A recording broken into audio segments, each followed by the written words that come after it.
नमस्कार, स्वागत है आपका श्रद्धा संवाद में और मैं हूं श्रद्धा। होली का त्योहार केवल रंगों का खेल नहीं है, बल्कि गहरी परंपराओं का संगम है। और इन्हीं में से एक परंपरा है गौ माता के गोबर से बड़कुले बनाना। क्या आपने कभी सोचा है कि होली की अग्नि में गोबर की मालाएं क्यों डाली जाती है? इसके पीछे की कहानी क्या है और यह हमारे स्वास्थ्य और घर की नकारात्मकता से कैसे जुड़ी है? आइए जानते हैं इस वीडियो में विस्तार से इसकी पूरी कथा, इसके पीछे छुपे इस रहस्य को। तो चलिए बिना देर के शुरू करते हैं हम आज का यह वीडियो। सबसे पहले हम जानते हैं बड़कुले क्या है और इन्हें कब बनाया जाता है। बड़कुले गोबर से बनी छोटी छोटी टिकिया होती है। इनके बीच में छेद किया जाता है और इसे माला में पिरोया जा सके। इसे फाल्गुन मास की अमावस्या या फुलेरा दूध से बनाना शुरू किया जाता है। इन्हें सुखाकर माला बनाई जाती है और इन्हें बरभोलिये भी कहा जाता है। गाय के शुद्ध गोबर से इन्हें बनाया जाता है और धूप में सुखा दिया जाता है। इतना ही नहीं, बड़कुले के साथ गोबर से कई विशेष आकृतियां बनाई जाती है, जिनमें से प्रत्येक का विशेष अपना महत्व है। जैसे कि ढाल, यह परिवार की रक्षा का प्रतीक है। तलवार और भाला, ये बुराई से लड़ने और शक्ति के प्रतीक है। चांद, सूरज और तारे, ये ब्रह्मांड की निरंतरता और ईश्वर की उपस्थिति को दर्शाते हैं। पान, सुपारी और नारियल, इन्हें शुभ कार्यों का अनिवार्य हिस्सा माना जाता है। खिलौने जैसे झुनझुना, चक्की, चूल्हा, ये घर की खुशहाली और संपन्नता का प्रतिनिधित्व करते हैं।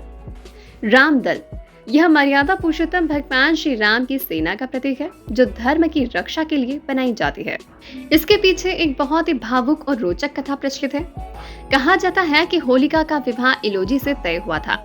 लोक मान्यताओं के अनुसार बड़कुले गोबर के खिलौने असल में होलिका के दहेज का सामान माने जाते हैं। जब हिरण्याकश्यप ने प्रहलाद को मारने की योजना बनाई और होलिका अग्नि में बैठने को तैयार हुई, तब भगवान विष्णु की कृपा से प्रहलाद तो बच गए, लेकिन होलिका का दहन हो गया। तब क्रोध और अहंकार में आकर हिरण्याकश्यप ने होलिका के विवाह के लिए जुटाया गया सारा सामान, दहेज भी उसी अग्नि में समर्पित कर दिया। आज भी हम उसी प्रतीकात्मक दहेज को अग्नि में अर्पित करते हैं, ताकि हमारे जीवन के सारे कष्ट और नकारात्मकता उस अग्नि में भस्म हो जाए। अब हम जानते हैं इसके पीछे का आध्यात्मिक और वैज्ञानिक महत्व। आध्यात्मिक पक्ष के अनुसार होलिका दहन के समय इन मालाओं को चढ़ाने का अर्थ है अपने अहंकार, बुराइयों को अग्नि को सौंप देना। यह घर की नकारात्मक ऊर्जा को दूर करने का एक अनुष्ठान है। वैज्ञानिक पक्ष के अनुसार होलिका का समय ऋतु परिवर्तन का, जैसे सर्दियों से गर्मी का होता है, और इस समय हवा में बैक्टीरिया की संख्या बहुत अधिक बढ़ जाती है और गाय के गोबर के जलने से निकलने वाला धुआं और उच्चतम तापमान वातावरण को शुद्ध करता है और हानिकारक कीटाणुओं को नष्ट करता है। यह एक प्राकृतिक सैनिटाइजर है। गोबर की अग्नि से निकलने वाली गर्मी शरीर के तापमान को संतुलित करने और मौसमी बीमारियों से लड़ने में मदद करती है। आपको बता दें कि इसमें पूजन सामग्री का भी विशेष महत्व है। बड़कुलों की माला में श्रीफल अर्थात नारियल, सुपारी, पान के पत्ते और कंडे की माला चढ़ाई जाती है। यह माना जाता है कि अग्नि देव को ये प्रिय वस्तुएं अर्पित करने से घर में अन्न और धन की कमी कभी नहीं होती। तो दर्शकों, अगली बार अगर आप भी होली पर बड़कुले बनाएं तो याद रखिए, यह केवल एक रस्म नहीं है, बल्कि हमारी गौरवशाली संस्कृति, विज्ञान और भक्ति का अद्भुत मेल है। आशा करते हैं कि श्रद्धा संवाद की यह प्रस्तुति आपको पसंद आई होगी।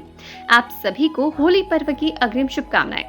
वीडियो को लाइक करें, शेयर करें और आपके अपने चैनल श्रद्धा संवाद को सब्सक्राइब जरूर करें। हम फिर मिलेंगे अगले वीडियो में। तब तक के लिए दीजिए इजाजत। नमस्कार, जय श्री महाकाल, हर हर महादेव।